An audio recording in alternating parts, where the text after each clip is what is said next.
name is Buff Sikazwe. Everyone calls me Gilbert, but for these intents and purposes, my name is Buff. But I'm not even the most important person here. So yeah, loosely, just from the invitation that was given out, we're going to be talking about what makes a successful startup, right? And the one who's going to take us through that is this gracious woman. Her name is Twaambo Kapilikisha. We'll call her TK. I hope that's okay. Yeah, that's She's joining us from an unknown location, just in case you might want to bombard her one of these days. But just quickly, a quick bio about Twaambo and what she's done is she's a transition coach who helps women make confident decisions as they make transitions into their career and personal life, right? And so this is like the broad spectrum of coaching them, mentoring, going through all the nitty gritty of what they're doing with their business and their personal life. And what I liked about that was that you are not only doing it from a business point of view, but this is also into their personal lives and how your work works with your life and becomes your lifestyle and integrating the two. yeah. More on that, prior to transition coaching, Twaambo spent 4 years as triage, as a scriptwriter, and creative concept consultant at Trivago. Am I pronouncing that right? Trivago. Trivago. Oh, there we Yeah. go. Currently, you offer a wide range of programs and services, right? From Mm-hmm. individual coaching to seminars and keynote speeches, Yeah. right? Mm-hmm. And today will be one of those webinars. And yeah, in there, I'm sure we'll get a keynote speech from you. Yeah, so if I yield the floor to Twaambo, welcome to our stage, our platform. Yeah. We we host quite a wide plethora of enthusiastic entrepreneurs, idea maestros, people who are just starting out. So because you combine such a mix of how people can live their careers and make that their lifestyle, I'm sure everyone will be very yeah, they'll get value add from what you have to say and what you have to share. At the same Mm-hmm. time, this is not only for you to to let you speak for hours and hours, but a knowledge share, and Mm-hmm. we'll be yeah, hoping everyone can jump in and also contribute as well as ask you questions, and I'm sure you've got questions to Yes. ask. Yes. Yes. I Yeah, will welcome so all the questions. perfect. So at this point in stage, I'll pass the stage on to Twaambo, who will take us through the agenda of our speech and of our talk, and just yeah, carry us through. Then we'll join you at one point. Yeah. Okay. Good morning. Uh, Today, we're going to be talking about what makes a successful startup team. So first, I'm going to introduce myself. My name is Twaambo Kapilikisha. I am founder and coach of the Confidence School, located now here in Lusaka, and I coach individuals and businesses who want to navigate change confidently. I have recently niched down to speak to women. I believe that women can do it. I believe that they have the balls to make their businesses happen. They make the biggest change in organizations, in companies, and that is what I'm working for. I am a former scriptwriter and a creative concept consultant for Trivago. I shifted from my science career to the creative career, and I'm really glad that I did that. And I just want to let you know from this little point is that it's always okay to do that as well if you ever decide to. And that is what some of my transition coaching is going from corporate to a more freelancer, creative kind of career. So as we start this presentation, I want you to think about your current position, what you hold right now. What is it and what do they call you? Because every time you have a job, whenever you're employed somewhere, there's a title that you apply for. And when you work there, they give you that title. So I would like you to keep this in mind as we go through this presentation, because a title can sometimes box you in. So please keep that in mind. So when you have a startup, when you have a startup idea, when you have already started your startup, one of the most important things anybody will tell you is, what does your company stand for? And for a lot of people that are already working for different companies, they don't know what their company stands for. They just know that they go there, they get a paycheck at the end of the day, and they know what they're supposed to do, but they don't know what values and what culture that their company has. A lot of people that work for startups are really lucky to have values that are clearly written out on the walls in the company. They have a culture within the company, and this makes them feel better about going to work. So what does your company stand for? What is your startup going to stand for? So we can think about it in the Zambian context when we talk about cultures and values. When we think about our own Zambian culture, when we have somebody question what we do, and then we say, oh, but that's our culture, that's how we do things. There are certain values that we believe in that make up our culture. So for example, we have values like respect your elders. We have values around how we do our weddings, and that encompasses our culture. So some values that a company could have are something like power of proof. Whenever somebody brings up a new idea, they must be able to at least prove that they've looked at the numbers, they've looked at the statistics, and this is why this idea is going to work. You have some companies whose value is vulnerability and empathy. They want their employees to be able to speak about when they're having a hard time or when they don't know how to do something.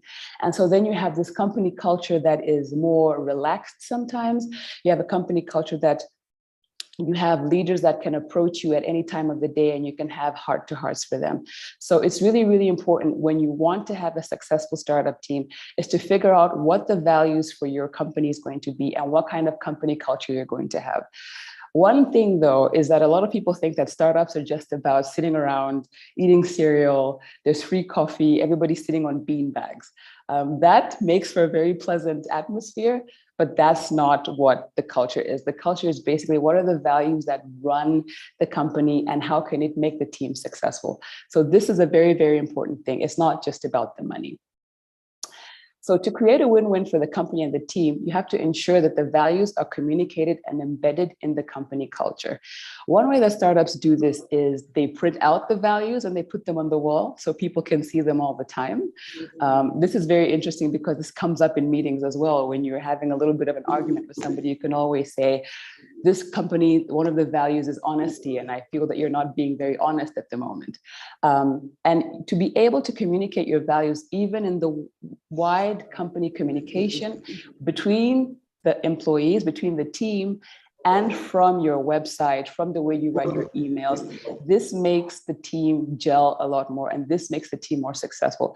You must embed your values. It must be communicated intra in the company and outside.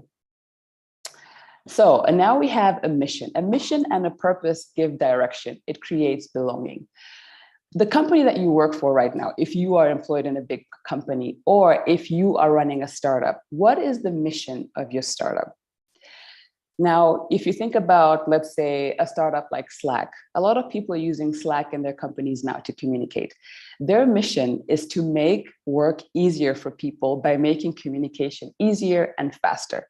That is their mission. All they want to do is make sure that you can communicate with your fellow employee faster, maybe in a little more entertaining way. And that's what makes people feel they belong because they know what their mission is. If we talk about a company like Facebook, well, it's now called Meta. Basically, what they want to do is they want to make a platform that makes it easier for you to communicate with your friends and your family, and also for you to be able to advertise your small business in a more transparent and easier way. And that is what they're working towards every day. Google's mission is to make sure that their users have a simple way, a simple tool that they can use, but that brings value. So you see how all of these companies have a mission. And when you work there, you know that my position in this company is to make sure that we achieve this mission. And a lot of times we just start startups not knowing what we want to do. We just want to make money. We want to seem cool. Or we work for companies where we just know, oh, well, it's an accounting firm. Okay, what's the mission? And the mission could be something like, we want to make sure that companies can have their payroll done in a faster, more transparent way. So when you can have a mission that is clear to everybody, it makes them feel like they belong because they know where they're going. Everybody knows this is where we're going, this is what we're here to do. So in order to have a successful startup team, they must know what they're here to do. It's not just about coming in and having a job and getting a paycheck, which is a good thing, but what are we here to do with this startup? So now I'm going to go into who are the must-haves that your team has to have. But first of all, I wanted to jump into a co-founder. So for people that are not working in startups yet or don't know how to start a startup or they want to start a startup, You usually have 2 or 3 people that have this idea and they want to start a company. Or you may have your own idea and you want to bring somebody on that would work with you. You have to be very, very careful how you pick your co-founders. When you think about famous companies, and I hate to speak a lot about Western startups because that is what we have the most information about. I would also like to talk about Bongo Hive, which is one of the most famous startups here in Zambia, run by 3 guys, probably who met, when they were younger and they decided to solve a particular problem. If you've seen the story of Facebook, these are people that went to Harvard University together. If you look at Airbnb, it's always 2 people that have known each other for a while that decide, okay, let's work on this particular thing together. And that is a little bit hard, especially for our business environment here in Zambia, because you hear a lot of people that start a startup and they go into it with their uncle, for example, their uncle who does not sign up for the mission, but may have the money that will help them start the company. You've seen people who just send out an advertisement for a co-founder. So this is somebody that just jumps in and may not completely believe in what your startup should be. If you are going to start a startup, please make sure that your co-founder is somebody that completely believes in the mission, in your values, and what you're wanting to do. And that's why most successful startups have had co-founders that have gone to university together. They grew up together. This is important because when things start to go wrong, which they do in startups, you need somebody who you can look back to and say, look, I know we've known each other for 15 years. Remember how we used to kick it back in the day? And it makes things more lighter. And you know that you are more able to discuss things when they go wrong, as opposed to somebody that you just bring on to help you run the company. They're not as invested as somebody that you've known way back in the day. So that would be a caution that I would give in order for you to have a successful startup team, is if you have a co-founder, it's very, very important that you pick somebody carefully, because a co-founder makes or breaks a startup. So now we're going to talk about the usual people that you know in a startup, right? The usual team. You have the CEO, the COO, the CTO, the CMO, the CFO. You have your manager sales, your business manager, you have all of these titles. And yes, these are very, very important titles. You want to have somebody that knows what they're doing if they're handling your company's money. You want to know who the CEO is because you need somebody that's going to execute what needs to be done in the company. But there are other people that you need within the company. And while I'm going through these slides, I would really like you to think about which one of these you are. So we have the naysayer, right? This is somebody who says no to everything. I'm sure you've met these people in meetings, right? Every suggestion that is made, every idea that comes up, this is a person that says no, but I think we should do something else. A lot of the times we tend not to like these people, but these people are very, very important in startups. Why? Because you need somebody to make you think about the decision that you're just about to take. You can't have somebody that's saying yes to you all the time. You can't have a team that says yes to what you say all the time, because sometimes you're wrong. As a startup founder, sometimes you're wrong. As a startup team member, sometimes you are wrong. And this is what you don't see in bigger companies. Whatever your boss tells you to do, you just do it. Whatever your team member suggests that you do, most of the time you do it. So you need a person on the team that can say no, of course, within reason, to what the company is about to do. Sometimes this saves you money, sometimes this saves you headaches. So this is a very, very important person that you need on the team. The second person that you're going to need is the deep diver. They're always learning, especially for startups. Things in startups are changing all the time because the technology is changing all the time. The market is changing all the time. You're going to need somebody that stays ahead of the curve, somebody that can speak up in a meeting and say, actually, I think we should change our internet provider, or I think this is how we should measure our KPIs going forward. I think that this is how we should change the app. You need a deep diver on the team. And usually deep divers are people that you would consider, quote unquote, a nerd, which is not a very good term to use for people. They're not always nerds. It could be somebody that's really into their accounting work, but you need somebody that loves statistics, for example, loves to learn. They've gone for the next course. They know what is coming. This is a very important person to have. All the people I'm going to mention are very important, but this is also a very important person that you need to have on the team. So we also have the passionate trier of new things. He's the growth hacker. We need a person on the team that is comfortable communicating with the outside world. When you have, for example, tech startups, you have a lot of people that are introverts. You have a lot of people that prefer to work on their computers, writing code. They're not about communicating with customers and letting them know about your new product. You need a person that can speak to the outside world, and that also meshes well with the inner team. Somebody that's all about the growth. How are we growing? What can we do to make sure that we grow? We didn't hit our targets, so now we need to do this. This is how we're going to have to pivot within this startup. This person is very important because when the startup hits hard times, you're going to need somebody that stays enthusiastic and can find new ways that you can move, new ways that you can grow. And this is a team effort, of course, but you know how you need that one person sometimes that's like, okay, guys, we've had our 5 minutes of being upset about this. This is how we're going to move on. You always need this kind of passionate trier of new things, the growth hacker on the team. So now I'm going to talk about the person that asks questions. So we had a person that says no before, but we need somebody that is going to ask questions. And this person is also sometimes not really accepted by the team because you think, oh, are they doubting my work? Why do I have to explain what I'm doing all the time?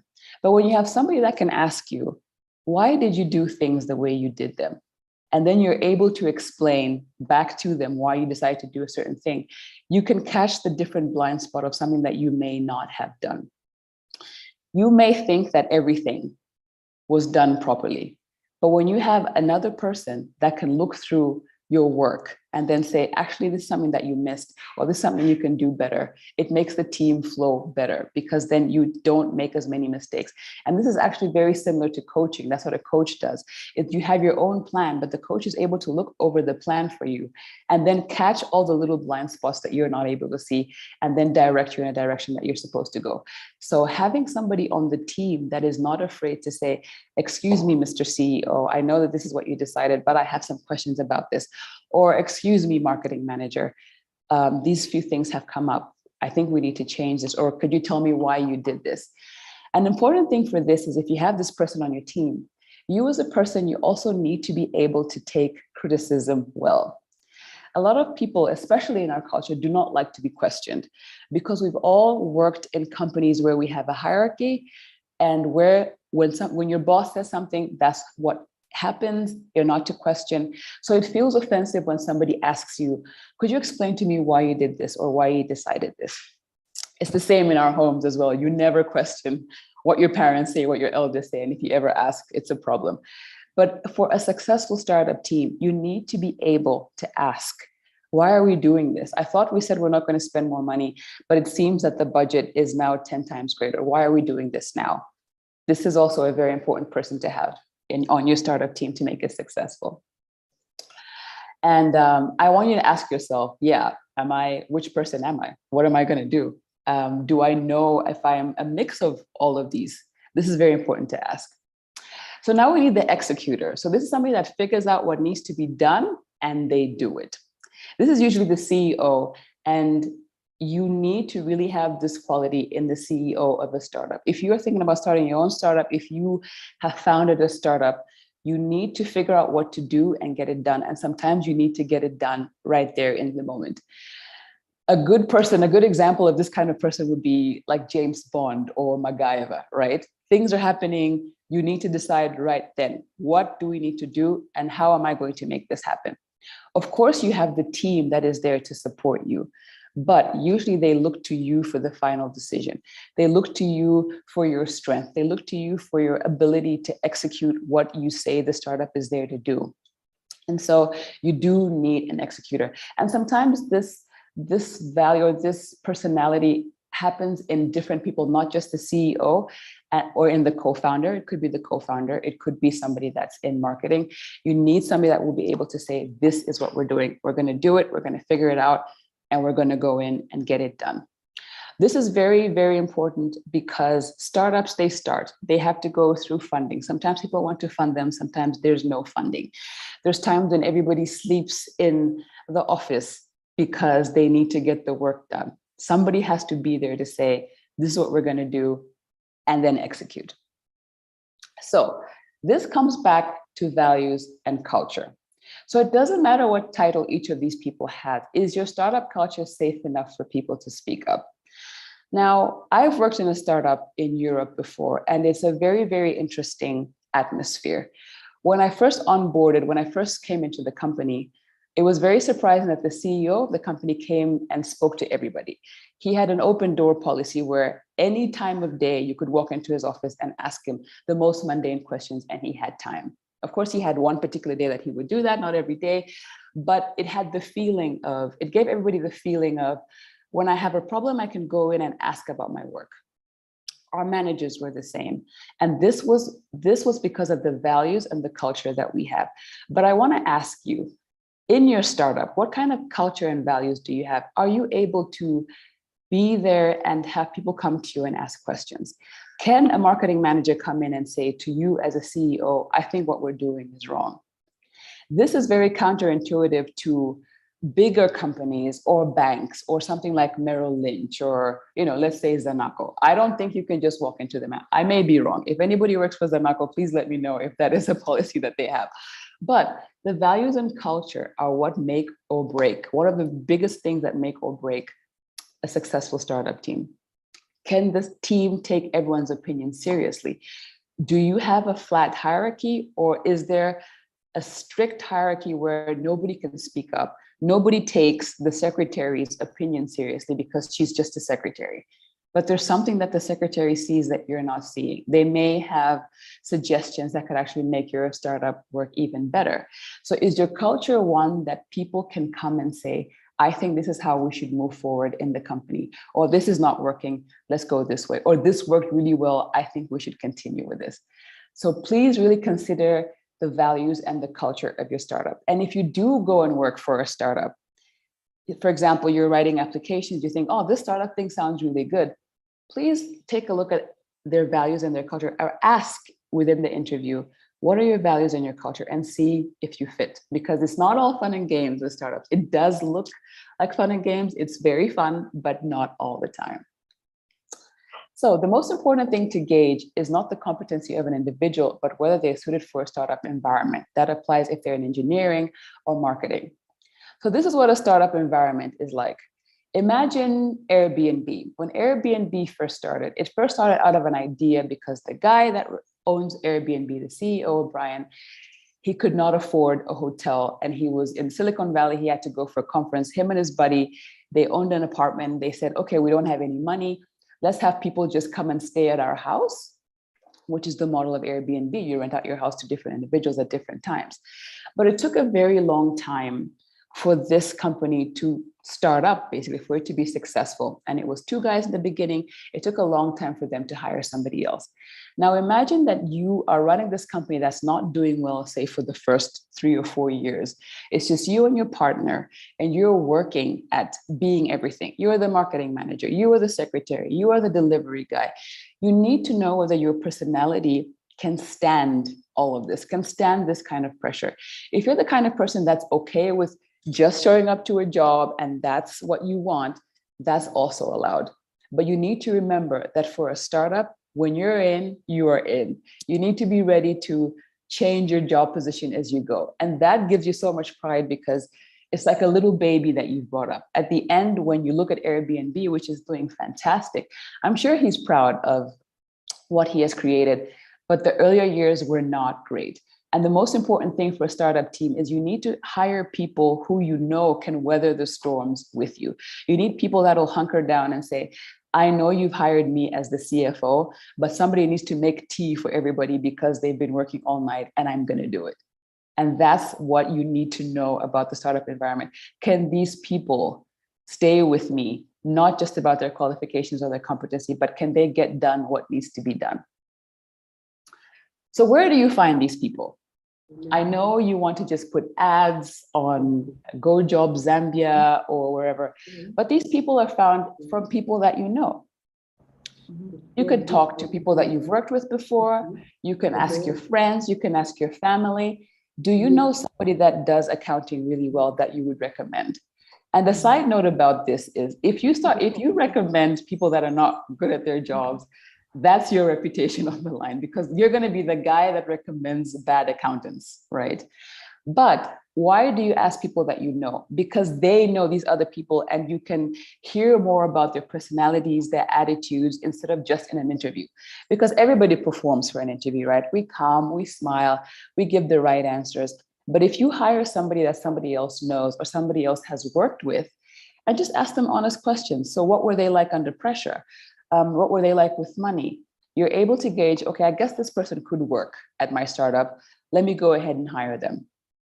It's the same for when you actually do want to hire. Don't hire mediocre people. You will know what I'm talking about as I go on. So, questions to ask for a successful startup team. Are they smart? Are these people that are okay with learning as they go? Can they think on their feet? Are they smart enough to be on your team? Do you want to spend a lot of time around them? I've talked about how sometimes in a startup, especially in the early years, you spend a lot of time with each other. You need to be with people that you actually like. Would you hang out with this person socially? Would you go and have lunch with them in a non-work environment and be okay with it? Do they get things done? When you first start running a company, there's things that need to be done and you don't want to have to ask somebody all the time. Has somebody refilled the paper in the printer? Has somebody called, the cleaner? You want people that will just get up and say, let me just get things done. Do they get things done that's going to help your team be successful? A very, very important thing is, are they good at communicating? Are these people good at telling you about their job? Are they good about giving you their opinions? Are they good at communicating their emotions? If they're angry, if they're joyful, can they remain cool-headed? You want to have people that are good at communicating so you know where they're at, so they can communicate as a team. People like to make jokes about developers. Developers are nerds, they're introverted, they just stare at the computers. Sure, they do great work, but it would be great to have people that can be encouraged to communicate a little bit more. You don't want to have somebody on the team where you never know what space they're in. You don't know if they're angry today. You don't know what's going on with them. Communication, good communication is very, very important. Are they risk takers? So I read a story about a startup team that had designed a product and they called a company that had been interested in funding them. And when they called the company said, actually, we found somebody that has a better product than yours. We're going to go with the other team. So what did this startup do? They bought tickets right then and there. They flew to this funder's office and they sat there in the reception. And when you read this interview, it's very interesting because they said, we didn't know what we're doing there, but we just sat there. We just needed to speak to somebody. So the receptionist came, asked, how can I help you? Oh, no, we're just here. We're just going to wait. Just tell your boss that we're waiting. And they waited for 3 or 4 hours. Finally, the boss sent somebody and said, okay, just go talk to them and hear what they have to say. So they had 20 minutes to talk about why their product would be better. And in the end, this company went with them and not the other company that they said they were going to go with. Do you have a team that can take a risk like this with you? Can they get on a plane and go with you and say, we believe in our product, we're going to take this risk, we're going to go? That's what makes a successful startup team, having risk takers. Can we go and do what needs to be done?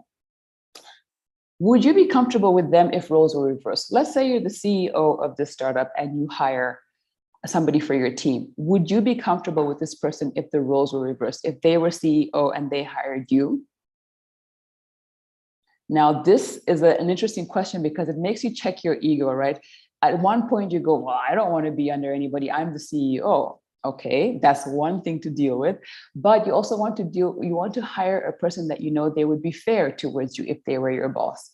So these are very, very important questions to ask when you have a startup. Can I be around these people 24/7?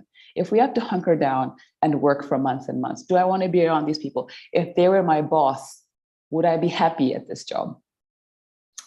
So a mediocre person, when you start hiring in the beginning, so when you have a startup, you want to be very, very careful with the people that you hire in the beginning because the formative years are very, very important. If you hire a mediocre person, then the chances of your startup succeeding drastically decreased. So a mediocre person that works at a big company, they can mess up a lot, and it's going to fall through the cracks, and nobody is going to know. There's going to be really no consequences. And I know you know what I'm talking about. Big companies where there's somebody that only shows up, they do the bare minimum, and they go home and they've worked there for years. You cannot have this if you have a startup. Say there's only 4 of you and you really believe in your company. You don't want the 4th person to be the one that comes in and all they do is hang out. All they do is do the bare minimum. Your company is not going to survive. So you need to keep the mediocre hires, especially in the beginning. Just do not hire anybody mediocre. In fact, if you have a startup in the beginning, take some good time to hire good people. Take your time, because this could make or break your company. So a major focus in startup roles is strengthening your internal relationships. If you are a team, you need to strengthen your relationships. You need to have, I know that this is not done or started to be done a lot in the Zambian culture, but in Western startups, there's a lot of team building exercises, team trips. I remember when I worked for Trivago, there was a team trip every year until it became too big to fly everybody somewhere. But you went and you spent a weekend with your fellow teammates, the whole company, and you basically just had fun. Nobody talked about work. Some people drank their heads off. There was lots of partying. This really strengthened the team, and it made you feel like you belong and you wanted to stay there. So strengthening internal relationships, having activities where you can strengthen people's relationships makes a successful startup team, because people become quote unquote family. I'm going to use that term loosely because I've seen all the memes about startups calling everybody family, and nobody likes that anymore. But you start to see people as, oh, that's my really good friend. He's a developer and we work in the same company. And that's the kind of gelling that you need to have a successful team. Can you have people that genuinely like each other, like to be around each other, and they work in the same startup? But what about if it's just not working, right? You are going to have some people that you don't like on the team. You've hired them, they were recommended by somebody wonderful, they're kind of getting their work done, or maybe they're not, Yes, you're allowed to make mistakes once or twice, but if you are the one that's continuously making mistakes, or if somebody is continuously making mistakes, especially in the beginning of your startup, it is encouraged to fire them quickly. Fire this person as quickly as you can, because their work affects everybody else's work. Their demeanor affects everybody else's demeanor. People that bring in office politics, people that are always a downer, get rid of them as quickly as you can, because you want to have people that want to be there, that enjoy being there, and they love the work that they're doing. What about offering equity to your employees? This is a kind of a little bit of a hot topic, because there's many startups that offer equity, or they offer shares to their employees, especially in the beginning. Maybe 10% of the company belongs to the actual employees that work there. And I want you to think for a moment, whoever you're working for now, do you own shares in that company? How do you think that would affect the way that you worked if you owned a part of that company? So owning shares or offering equity to your employees, it retains employees because they feel valued and they feel looked after. And also they want to hang around until, the company makes money. If they want to buy out, they're going to stay at the company for 3 or 4 years. So if this person was a good hire from the beginning, if you offer them equity, they're going to be there for a while, working for this money or working for the part of the company they know that they own. So if a team can take ownership in terms of equity, attitudes change. It doesn't become just a place that you go to just to pass time and to earn money, but you think, okay, I own 1,000 shares in this company. We need to make sure that we work really well, have our share price go up. If in 3 years I can cash out my shares and leave, I'm going to leave here with 1 million kwacha. This changes the attitude of somebody that works in your team. If it's a good hire from the beginning, they have equity in the company, it can work out really, really well for you. So I'm at the end now. So in summary, you need to figure out what your values and your culture are for your startup. What do you believe in? What's the culture going to be? It's not just about beanbags and coffee. What should people believe when they work for your startup? What mission are they working towards? Second thing is hire the right people. It's not always about qualifications. We live in a world now where somebody that has no qualification at all, has no university degree, can do a great job in a particular area of your startup. Sometimes just looking at qualification sets you up to hire the wrong people. Yes, there are positions where you need to see this person has a qualification and they have experience, but it's good to be open about hiring somebody good, even if on paper they don't look like what you want them to look like. Strengthen your internal relationships. You are on the same boat. Have values and the culture and the mindset and the feeling, the gelling of the company that makes people feel they belong. Let people belong. Let them feel that they're in this together. Internal relationships are very, very important. Set up meetings, monthly meetings, where you hear how everybody's doing, how everybody's feeling. What do they want to change at the company? Take them into serious consideration. Or if you are a team member in a startup, bring that up to your manager, bring that up to your CEO and say, I would like to have, bi-monthly meetings where we talk about how are we feeling in the company? What do we want to change? Is there somebody with a bad attitude that we're not liking? You can figure out different ways in which you can strengthen the internal relationships, but it's important to have an atmosphere where people can come and bring their grievances and also bring their successes and see that you actually do appreciate the work that they do. Now, offering company equity is not a necessity for you to have a successful startup team, but it sure does make a difference when people's attitude is better, when they know that I own a part of the company, we're working towards a particular thing, and if the company does well, then I'm going to do well. This also helps with you having a successful startup team. So title aside, remember the question that I asked you in the beginning, think about your title at the current job that you have or in the current startup that you have. Are you the naysayer? Are you the question asker? Are you the deep diver?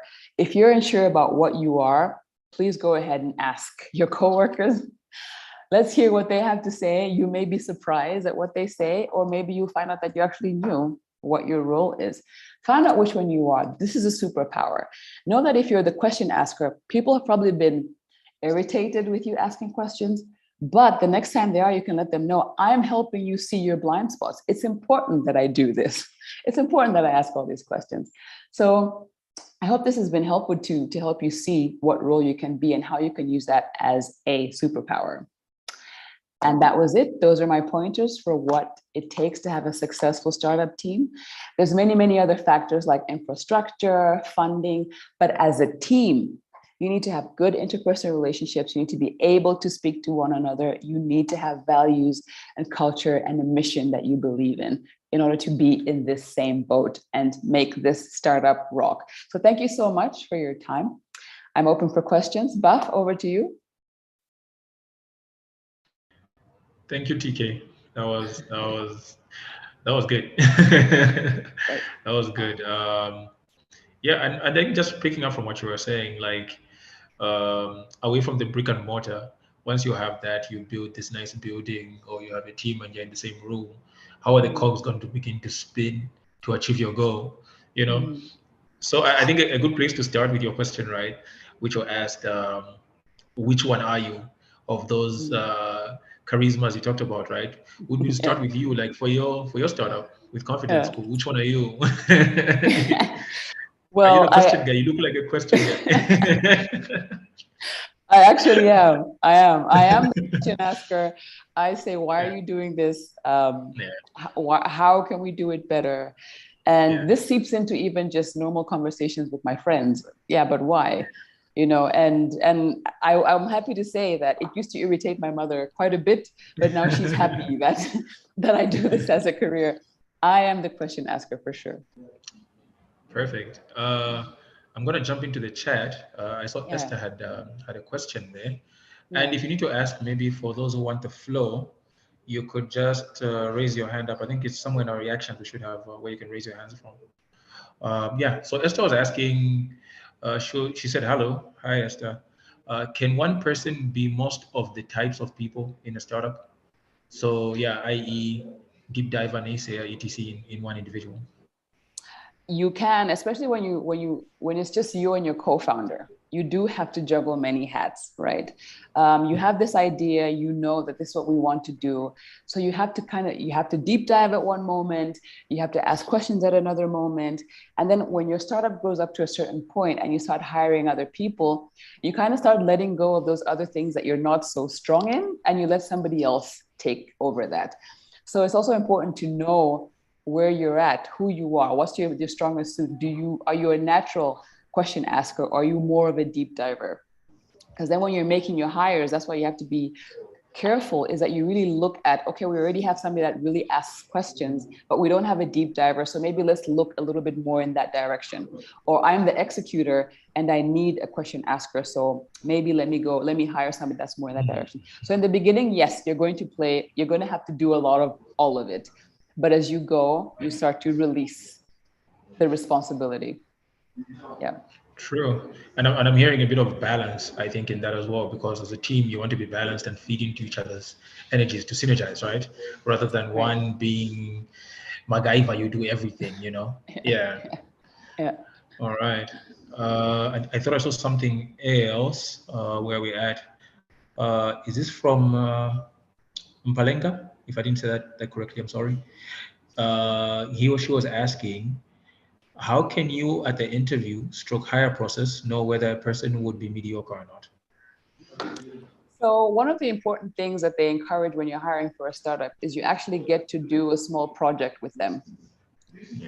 Because you can look at somebody's resume and say, oh, they know how to do this. They said that they can code, et cetera, et cetera. So instead of just having like trick questions within the interview, or they made you feel good by their answers, or just sending them a project that they can do, right? Because you can also just get another guy to do the project for you and you get the job. Do a small project with them. You know, you say, hey, so at Bongo Hive, we're actually wanting to make an app that does this. And it would be really great if you came and you spent a couple of days with us, and then you can help us out and then see. When you have this person come, are they cognizant of what they're supposed to do? Are they jumping in and maybe making suggestions? Are they at the level that you expect them to be if they were to join your team? This is one really good way that you can tell whether somebody's going to be mediocre or not. We can't just depend on the resume anymore. True. Yeah. True. And yesterday we were talking during the run through, and I was saying, I had a small chat during what we used to call Coffee Fridays.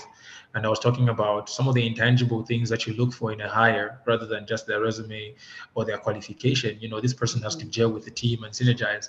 And someone who's looking to, how does the vision of the mission work for me? Do I understand it? How do I translate that in my work? And I get a lot of that from what you were saying. Just before you continue, the hiring process when I worked for Trivago was actually the whole team that you're going to work with joins in the interview. And then you give this person that you're hiring a score at the end, or you talk about what your concerns are. So it's just not just you as the hiring manager that has a say, it's the people that are going to work with this person. And people say no for different reasons. Oh, I didn't like their attitude, or I don't think that their video editing skills are going to gel well with mine, So you get a more holistic view of the hire and see if they are going to be mediocre or not. It can't just be one person's decision, especially not somebody in HR who knows nothing about coding or something like that, right? Let the fellow developers have a say in the person that they're going to work with and the job that this person can do. True. I think HR is like skewing companies, like I've seen it. We've got another interesting question here, which is, how do you fire a mediocre co-founder? Oh, that's very that. Hi, George. A mediocre co-founder. That's actually one of the hardest things. And this is why my first point was you have to be very, very careful when you pick a co-founder. Is that, sometimes you get somebody on board that just, they're not performing in the end. And this is where you get to a point where you have people fighting over a company. Yeah, but I'm the guy that helped him, right? Let's look at Facebook. Those twins, I forget their names, the twins and Mark Zuckerberg and stuff like that. There's a reason why that didn't work out, right? They accuse him of running away with the product, etc. I think it's important to have an honest conversation, right? You can also let this mediocre co-founder know it's just not going to work, but you've been there from point A to point C. And moving forward, you can be involved in the company by maybe having shares, but in terms of like the execution, actually being on the company, it's not going to work. True. And then see if that works before it gets dirty and everybody goes to court. Yeah. And I think maybe that's why we've lost some of the art of internships, and just being an understudy and being mentored before we get into the deep dive of work and being part of an organization or a startup, Okay, jumping to my next question. I've got a very interesting one here, where someone's saying, look, I'm an executor, a question asker, and a deep diver, right? So 3 in 1. This has proved to be a problem, as I normally feel frustrated by my superiors' reluctance to see matters as they are or make decisions. What would be your advice to me? That's a hard one. First of all, I want to ask, does this person work in a startup or not? Because if you're working in a startup, I think it's easier if you're in a startup to actually go to your supervisor and say, listen, I'm frustrated. And I think that's what you should do is have a sit down and say, I'm frustrated because I feel that I've deep dived. I have the information. I want to execute. This is my plan, but I feel frustrated because I feel like you're not allowing me to move. Could you maybe let me know the reason why I'm not allowed to move? Right? And hear what the excuse is. It might be, well, we don't have the money at this time, and you say, no, actually, if you look at the plan, it's not going to cost as much money, right? Yeah. So even if at the end you see that they've just said no, this should make you excited because you're like, I'm pretty badass. I had this whole plan together. And my supervisor couldn't say how great I was. Maybe I should start looking for a job where I'll be appreciated. Or while I'm still at this job, learn a little bit more and start my own thing. Use this frustration to catapult you higher. Yeah. And I think I always try to tell my guys when I'm back at my startup, I'm like, you need to establish the stage of communication. It's like a relationship. You need to figure out your superior's language. So whether it's taking them coffee to be the icebreaker, but there needs to be a communication, or rather, something to happen there. Yeah, but you as a supervisor as well, you need to have, people should also be able to come to you, right? Like they shouldn't have to figure out like, okay, well, he likes cappuccino, so now I have to make a cappuccino. I don't know how to make a cappuccino, but I'll make it. No, they should be able to come to you as well as a supervisor and say, knock, knock. Raf, there's an issue here. And this is what I mean with the culture. I think we mentioned this yesterday, is there also is a little bit of a cut and paste from the startup cultures. It's going to take a little bit of work, especially for us in the Zambian culture, to go from, for example, in the West, you can call your boss by their first name. But in Zambia, we still are very much formal, and that's okay. That's not the most important thing of like, everybody should call each other by their first name. But to flatten this hierarchy is going to be really difficult, but that's one of the things that makes startups successful, is to be able to look at your superior and say, I'm frustrated, I'm trying to execute, and I feel like you're standing in the way. True. Next question here is from Tanzo. Tanzo is asking, what are the ideal positions in organization structure for a startup in readiness for scaling? Yes. So the most important thing is, who is your CEO? Who is your CFO? Who's the guy handling the marketing? Because, for example, if you want to scale, right? When a startup is scaling, you start to hire more and more people. It vastly depends on what your startup is working on. If your startup is in the travel business, right? Do you want more people that are content writers because you want them to write more about places that they need to go to, have the blog set up so that when people are looking, hey, I want to go to Mauritius, do we need more content writers? You have your sure skeleton of your CFO, your CMO, your CEO, you have your product guys, but as you scale up, look at what your vision is and your mission is as a startup, and then go in that direction. It would be very easy for me to say, hire more marketing managers, right? But I'm not sure, what exactly does your startup need? Are you ready to really go into the marketing now? Or are you more B2B kind of startup? Do you need to have fellow executives that can discuss with other executives and kind of advertise your startup in that way? So I think really look at what your startup is into, what you're doing, what direction you want to go as you scale. Also, don't hire too much as you scale, because the chance of hiring mediocre people also goes up. But yeah, try and keep it as lean as you can, even while you're scaling. Hire slowly. And as you scale, you start to see this is the direction that we need to go. It's really hard to just say, hire more of these people. Yeah. Tanzo actually added something, and he's saying his startup is, or the structure for which he's inquiring for, is ed tech. Would you have something specific for that to add on to what you already said? I think it would be good to have the people that are actually normal teachers. Like when I think about ed tech, I think about like OutSchool, or is it Explorer School here in Zambia? That's a very, very interesting concept. If you're wanting to scale, think about the people that have done the job before it became tech, right? Who was teaching before we were doing it over Zoom? What problems did they encounter? How can they advise that a lesson goes well? How do they engage with the students? Get more people that have experience doing what your tech is replacing. Hire the humans that you're replacing with your tech, one or two, and then hear what they have to say, what their suggestions are. Or even before you hire them, just have a conversation and hear what their suggestions are and see if that's something that you can take on. True. Tanzo, I hope that helped. Again, for anyone that would like to ask or come on, when you go to reactions, there's going to be a raise hand tab there. You can click that, and you can activate your mic and go ahead and ask. Anybody else who asked a question in the? Oh yeah, here we go. I've got one here. So it says Twitter CEO / founder step down as CEO to hire CEO. How does one get to that decision to step down as CEO? I think it's when you no longer believe in the mission of your product, or if the product has changed so much that you don't recognize it anymore. I don't know if I love Twitter. I've been there for a long time. Sometimes I'm surprised that I've been there for, I think it's over 10 years now. What have I been doing with Twitter? Stuff, let's not talk about it. But it's very, very different from when it first started. It's very different because people politicize your product. You have people that are hurting other people that are on it.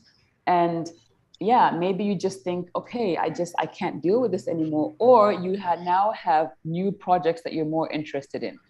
You started your company, it's working out, it's great. Now you're like, well, I'm into art now, I'm into NFTs. So let me hire somebody that will take over this job because I can't do it anymore. I don't believe in it anymore. And I can go and work on other things because you've made your money, you've enjoyed it, and it's okay to do. True, because I think I remember Bill Gates also sort of did change roles at his company.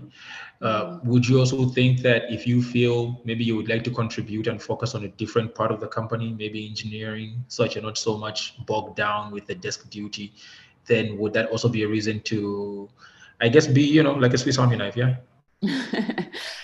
Yes, but if you are CEO like Jack of Twitter, I don't think you're not pushing lots of papers. You have probably delegated so well that you have, for example, free time in the morning to think up new ideas. You're all about executing. You have people under you that do the things that you need to do. And the thing about maybe you go into engineering. If you are not an engineer, do not go into engineering and then tell them what to do. You don't know what to do. You know what I mean? Don't step down as CEO to go into accounting and you don't even account in your own personal finances. So it's okay to kind of shadow and see how people are doing and talk to them, but don't go in and tell them what to do. You can't tell a developer, I think this app should be ready by tomorrow. There's things that he's doing that you don't know about. Yeah. True. Yeah. True. Perfect. That adds a lot of meat to it. That just clarifies a lot of things. I wanted to ask, you talked about mission at the beginning, right? So I know people use these words interchangeably, which is mission and vision, right? How would you separate those two? Because with the typical business plan, you're gonna have, okay, what is your mission, then what is your vision? Are you able to clarify that a little bit? Okay.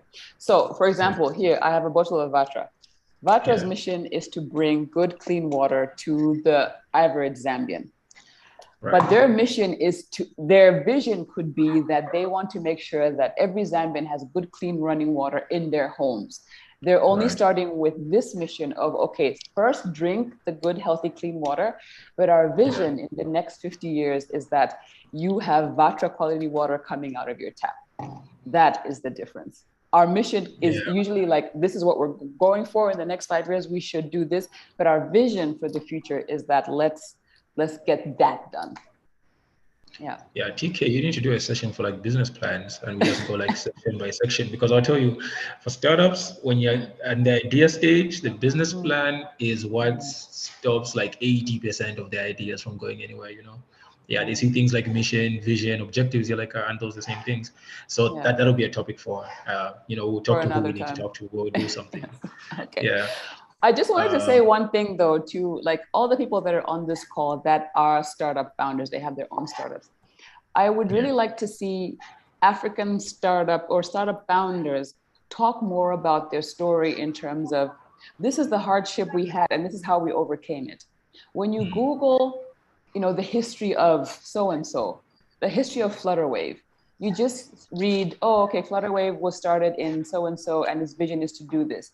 You don't hear about how the co-founders, did they meet in university? How did that work? What was their relationship like? Did they sleep in a one-bedroom apartment somewhere in Lagos? And then how did they overcome that? You hear those stories a lot about American founders. You hear about European founders. You hear about Asian founders. We need more of those stories from African founders, because there's a huge gap. Everybody just thinks that you just wake up one day and you're a successful owner of a startup. What's happening in between? What happened in between? What happened in your relationship? What happened when you were sourcing for money? What happened when you were trying to get funding? How did you keep your head in the game? Or did you have a year when you said, okay, I'm not going to work on this right now, I'll come back in a year? Because this is why a lot of startups die, especially for us here in Africa. People don't know that when you hit, a roadblock, sometimes you wait it out, or sometimes you ask for help, because all you ever hear of, we've started Bongo Hive and it's been going great for the past 5 years. No, that's not how it started. What happened? Right. And they know themselves, the people that I'm talking to. Tell us what happened in between, so that we also feel like, okay, you know what? Yeah, I'm okay. I'll be all right. Because even the guys at Bongo Hive, they had this problem, so it's fine. Because it's hard to imagine yourself as Mark Zuckerberg or Airbnb guy or Slack guy. It's very different culturally. The books that you read, the startup books that you read, is for them. They can go to the bank and get $250,000. What does it look like for you here with FNB and Zanaco and ABSA and Standard Chartered? Tell more of your stories. We want to hear, so that we can all like hold hands through this startup journey and be more successful. I'm gonna echo something that Maretta just typed, and she's saying we need more people writing about these things too, blogs, websites, newspapers, and I'm gonna add YouTube for capturing it, channels about Zambian success stories. Right. She's added in Jaguar's Medium articles on Musanga were so good. I wish more startup founders did that. Yeah, that's true. Jaguar, I think, is one of the people that's pioneering, writing about it, documenting the whole journey, the hardships, and letting you know it's okay, or it's going to be difficult, but difficult is fine, because you're going to come out the other side, Yeah. And if you are shy, there's like TikTok, it's 15 seconds. Just get on there and say something. There is pressure that it should be like professional English. Write it in Nyanja if you have to. We just want to know. Yeah. True. I've got a question from Peter. He's asking, is it okay for a startup to have a board of advisors? If so, how can one go about selecting board members? So even with having a co-founder, right? It's not a must that you must have a co-founder when you have a startup.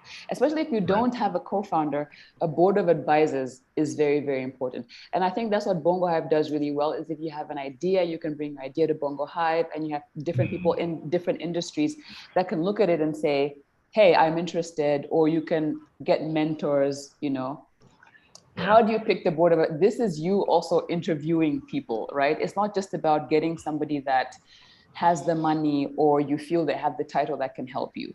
Does this person actually get your vision and your mission? And do you feel that they will help you?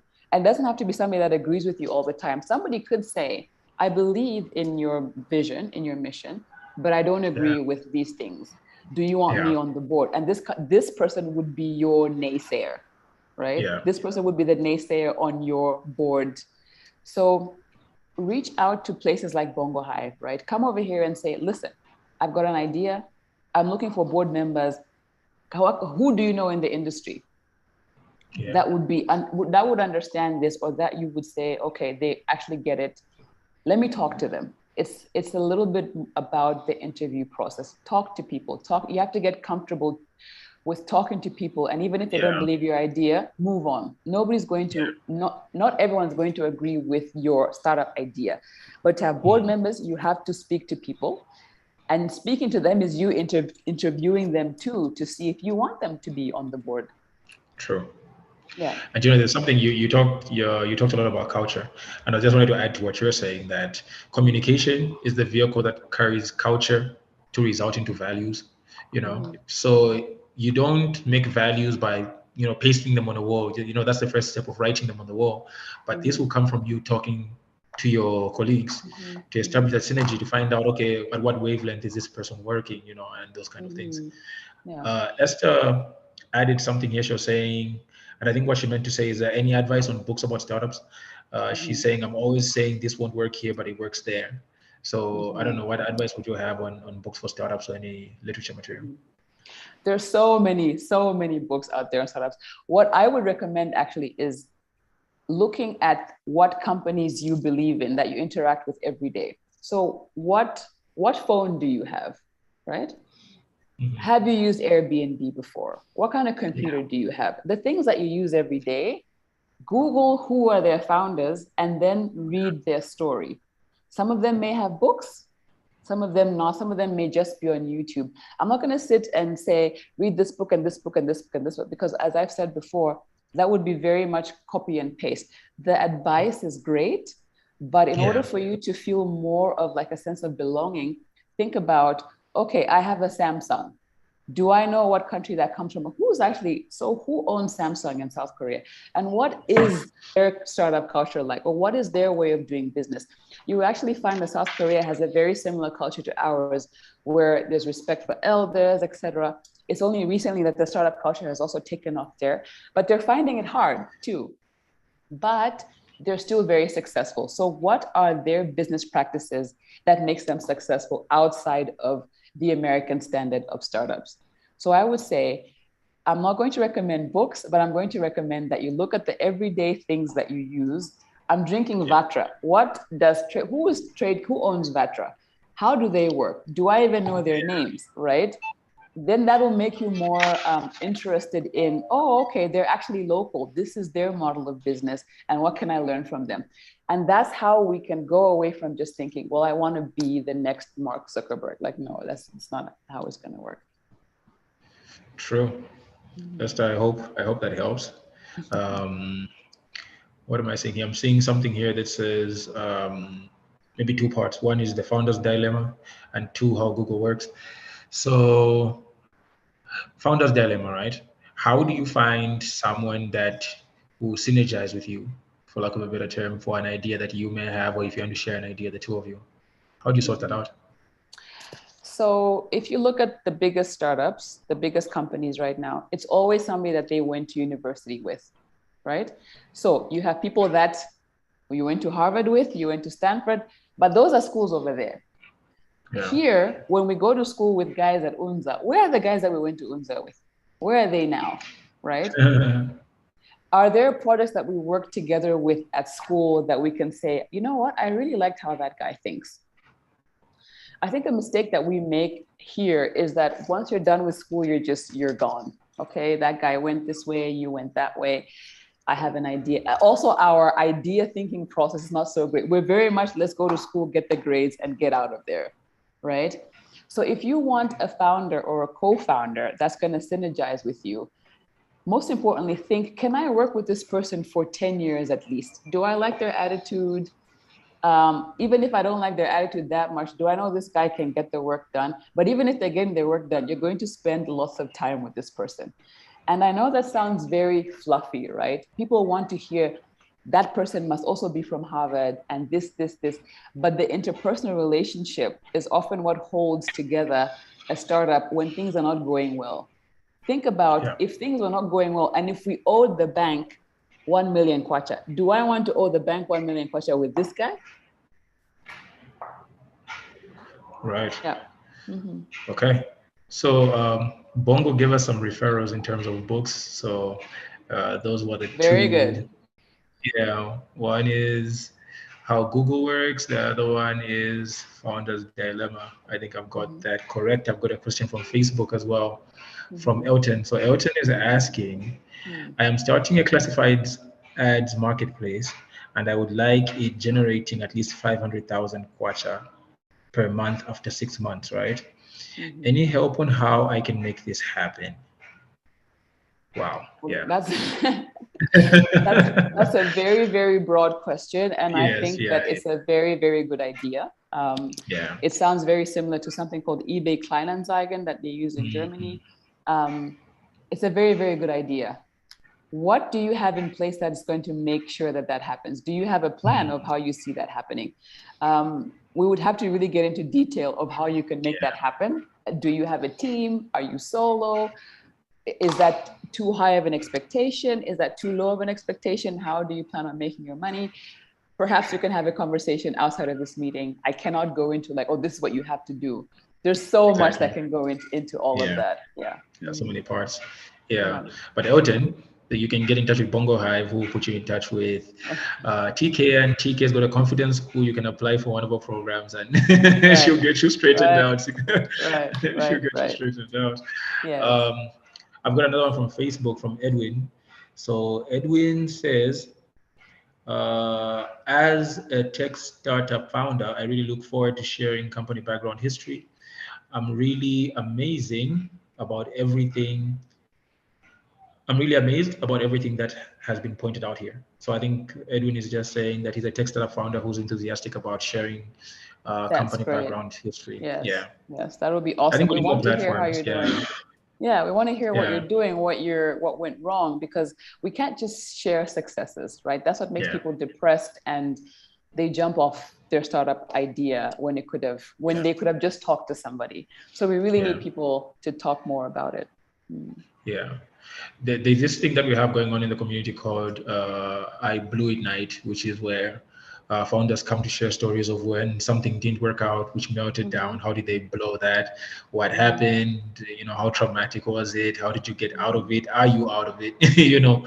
So it's really like a misery loves company situation. But I think it's some of like the growing pains that you're talking about, because for you to talk about it means you survived it, and that's one of the most important things. So everyone's been bombarding you with questions, right? What questions do you have for this community that anyone can answer here, or we can even like just take them down and get back to you as well? Okay. So my biggest question is, I know people don't want to share their journeys because this is very curious about our culture here, is that, you go into like witchcraft. Don't tell people what you're doing because somebody will be with you. Or you don't want people to see that you're struggling, right? You want to be a boss on these streets. You want to be a startup boss on these tech streets. People should know that you know what you're doing. And my question is, who do you know that was like that and they succeeded the whole time? And have you asked them? Because you might tell me that, okay, Dangote is a successful man and he's never been unsure about anything. The question is, how do you know? And this is a question that you can actually put on your computer, put on your desk. How do you know? Who told you?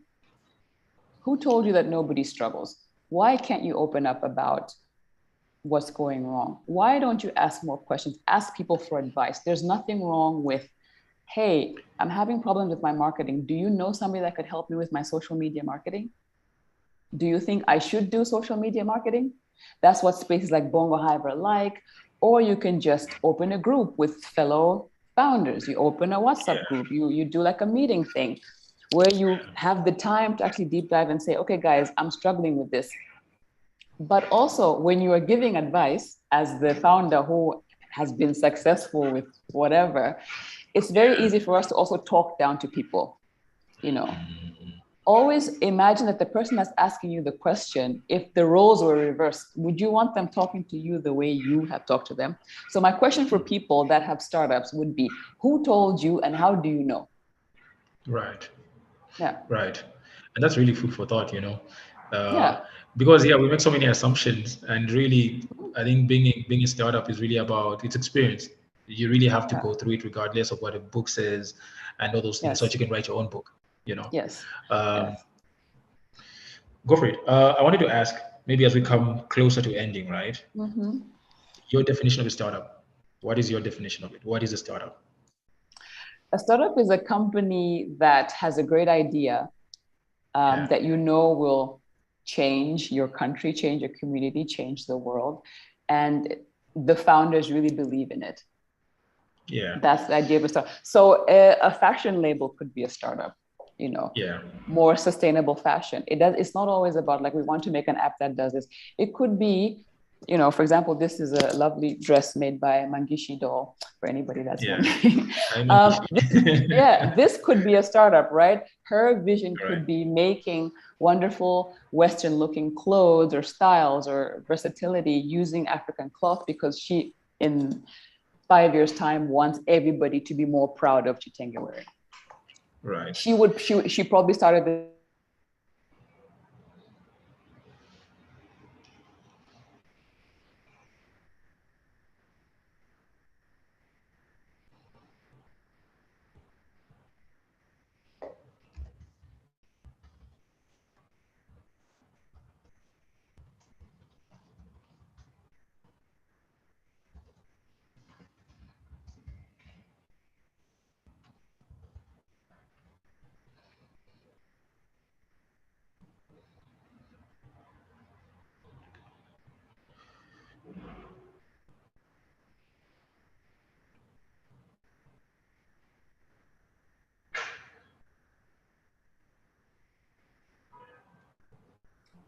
Okay, I think Tom was having an internet issue, but I think we can close off the session and wind up. All right. Maybe you can join us on the chat. Okay, I'm sure she's gonna be back. But yes, I think that was a great knowledge share in terms of the practicality of it, because it demystifies a lot of things, a lot of questions that we have that we need to be talking about with each other. And I think that's the biggest message, even in TK's speech. And she's saying, look, let's get to talking about each other. If it's on a platform like this, at least have 3 or 4 friends who are at least going through the same struggle and break down what you're going through. And then we fit kind of like that to fill each other's gaps and spaces. Yeah, I was really hoping to ask Twaambo one more question about her biggest lesson with her startup, but she is not here. So, George, should we go ahead and wrap this up, unless there's any other questions that we have that we can ask Twaambo offline and still get back to the community? Okay, I think it's just more like next steps. So big thanks to Twaambo and for the session today. I think we were having a conversation that was really about like trying to figure out exactly the areas that she should point at. I think around culture and issues around things that she actually brought up, and how you structure the team and what you have to look out for. Very, very big when it comes to the topic itself and how we've had so many issues around founders themselves. Even bringing up the book as well, Founders Dilemma. I think we've had a lot of have experience of founders breaking up, you know. So all of those are like, how do you set up things right on from the beginning? So very, very good conversation to have, and also initial conversations to have as you are also trying to build your startup, because that's like the foundation itself. So yeah, a big thank you to Twaambo. I know that I will send her an email after this just to thank her. And so thank you all as well for attending, and thank you also for this for hosting the session. Many thanks as well for everyone that attended the session, whether on Facebook and Twitter and LinkedIn. The session was also live and broadcasted. So if you want to follow up on the session as well, you can find it on YouTube, it's there. So we have the recording as well. I think you can also go to our website, bomweb.co.zm, to find more information. We do have an upcoming webinar, and this week also we'll also have, if you're on Twitter, you're on Twitter Spaces, we also have a Twitter Spaces coming up on Thursday, and we're actually going to look at a very interesting topic around funding. So we're also bringing along founders also that have raised funds. So in Twitter Spaces, you can also come and attend that. Then later on this month as well, we're also going to have a webinar, but you'll be in touch for that, and we'll be able to communicate that. Twaambo, welcome back. We're just winding up and closing the session. Thank you. Yeah. Any last words before we close off the session? I know we only have 8 minutes. 8 minutes, but yeah, we can just compress it into not that we take the whole 8 minutes. Yes. So my last words would basically be, for everybody to evaluate the kind of team that they work in and figure out which personality they are in order to make their startup team successful.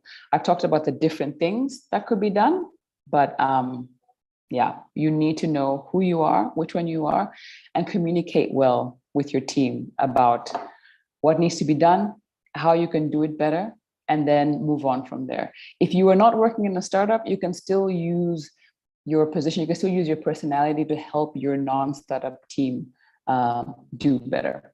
Yeah. And if anybody is interested in my work or working with me, you can find me Twaambo Kapilikisha on Instagram. I'm usually on Instagram, or find the Confidence School. That's at confidence_school. I have different programs, coaching programs available. And I'm also mentoring with Bongo Hive, actually. That's also really exciting. So if you have a startup team, if you have a startup and you're wanting information, advice, come to Bongo Hive. We can talk about all your needs. Yeah, thank you. Perfect. Thank you so much. Thank you for making it back. It was going to be an awkward ending with me and George talking about cricket. And with that, George, did you finish with the announcements to do with the webinar and just Bongo Hive newsletter and anything else? Any other announcements? Yeah, that's it. If you want any more information, please follow us on Facebook, Twitter. We're almost on not almost every platform. I think narrators here will correct me, but we are on some of the platforms, and you'd find us there for more information. So if you want to catch up as well with the programs or the upcoming webinars, you can find them also on the website. So thank you all for attending. Yeah. Oh, and I said my thing already. I have to watch the video again to you, but I've already said my thing. He did. Okay, I'll watch it again. Okay, thank you. Thank you, Bongo Hive, for getting us all here. Like George said, the video is going to be available to recap this and just go through everything that TK has said. Confidence School, Bongo Hive, you can get all this material from there. Thank you, and George, I think this is bye.